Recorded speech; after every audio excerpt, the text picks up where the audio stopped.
Diina keenyaan harka wal qabannee jirra. Diina keenya kuffisnu malee biraa dhiifnee manatti hin gallu. Ergaa qeerroof qarree Oromiyaa kanneen qabsoo Oromoo geggeessaa jiran irraa kan naga'edha.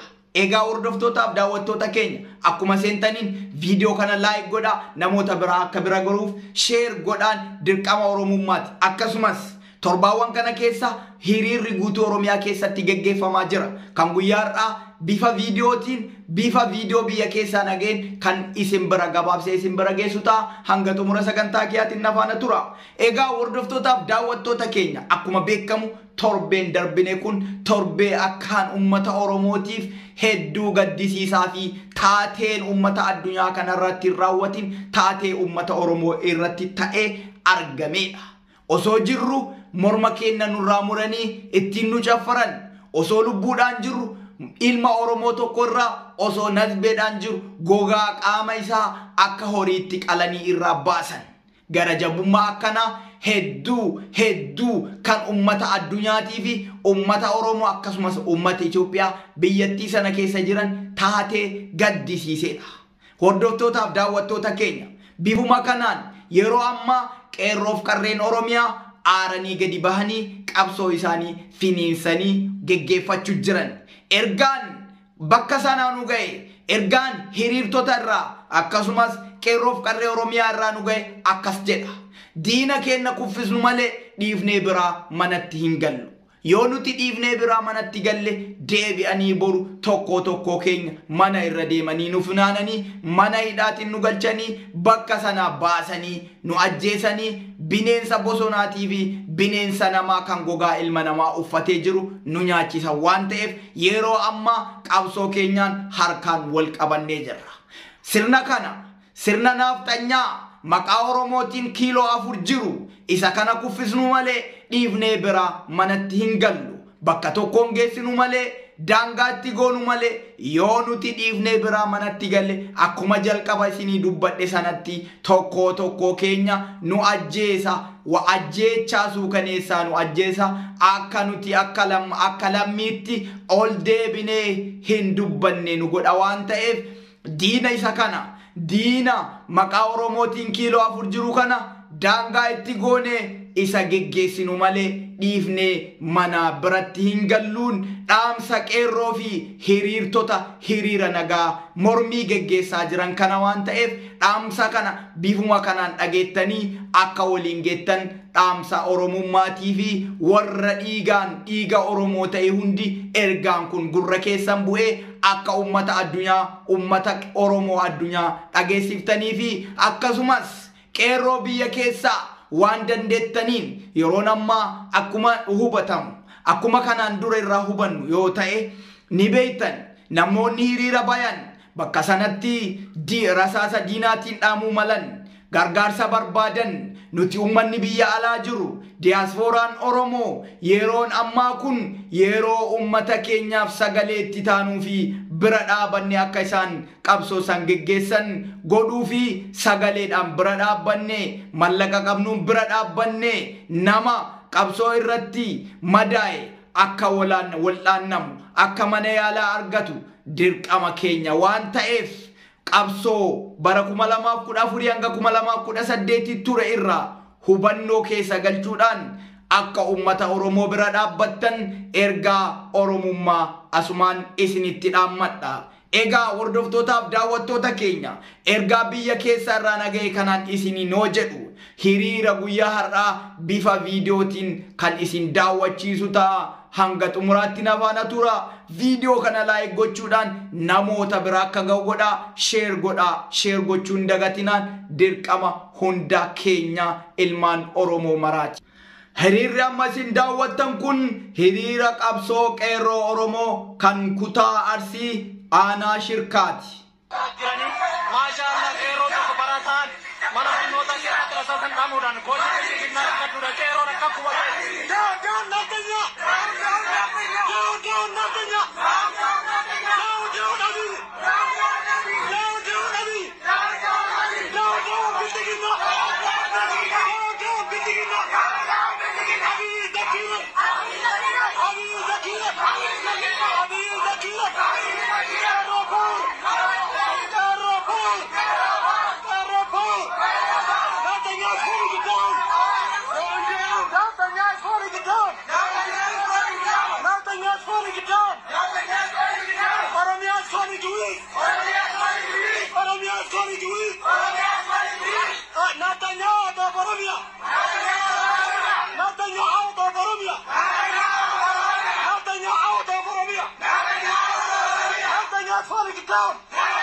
Egaa hordoftootaaf daawwattoota keenya akkuma dhageettan hiriirri guyyaa har'aa biyya Oromiyaa godina Arsii keessatti kan ta'e shirka keessatti kan ta'e ergaan hiriira kanarraa dhageenye daawun Abiyyi daawun nafxanyaan nun bulchitu sirni maqaa Oromootiin aangoorra jiru kun sirna nafxanyaati malee sirna Oromoo bakka bu'ee miti ergaa jedhu kan dabarsudha. Hiriirritti aanee dhufummoo kan godina Booranaa Yuunivarsiitii Booranaa irraa barattoonni guyyaa har'aa barattoonni Oromoo Yuunivarsiitii Booranaa irraa bayanidha kan gurra keessaniin dhageettan.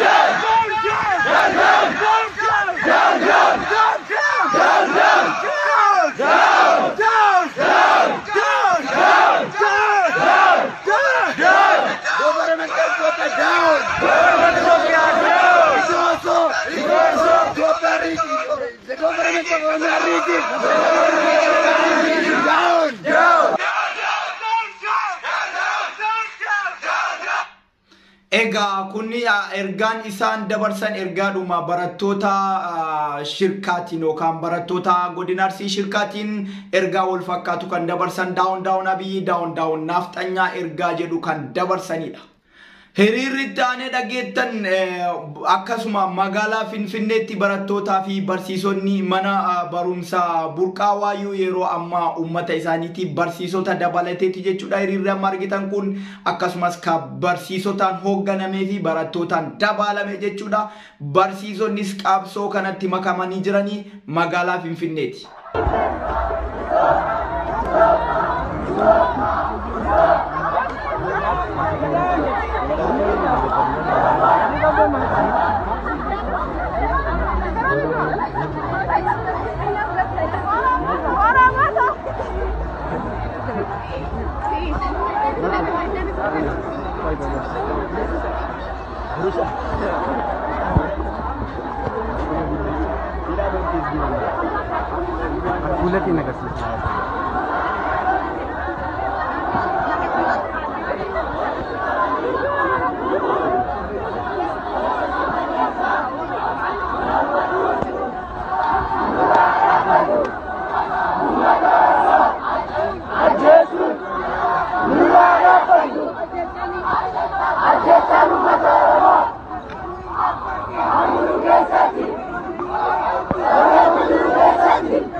Egaa hordoftootaaf daawwattoota keenya kan dhageettan kun amma akkuma dhageettan barattoota mana barumsaa barsiisotaa fi mana barumsaa burqaa waayyuu Finfinnee irraa kan dhageettanii ergaan isaan dabarsan immoo Oromoo ajjeesuun haa dhaabbatu lafa isaarra nagaan jiraatu Oromoon abbaa biyyaati malee baqatee yookaan biyya biraarraa hin dhufne akkasumas akka lammii lammataatti laallamoo osoo hin taane biyya isaarra nagaan haa jiraatu ergaa jedhu kan dabarsudha.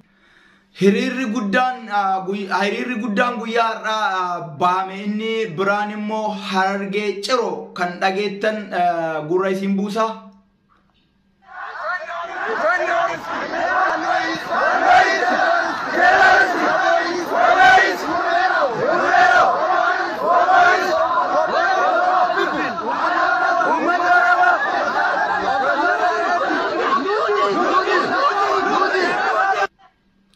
Hiriirri akkuma itti fufetti jira guutuu biyyattii Oromiyaa guutuu keessatti bifa jedhamuun baamee jira. Kutaaleen biraas kanneen hafan booda yoo viidiyoon isaanii na bira ga'e kan gurra isin buusu ta'a. Kana caalaa dubbii isinitti hin dheeressu. Egaa hordoftootaaf daawwattoota keenya viidiyoo kana laayik gochuun ergaa qeerroof qarreen Oromiyaaf akkasumas qabsaa'otiin warri mirga ofiitiin falmataa jiran biyya keessaa sagalee isaanii dabarfatan kana sagalee isaanii kana wal dhageessiftanii akka waliin geettan abdiin isin biraa qaban gama kootiin xumuree jira.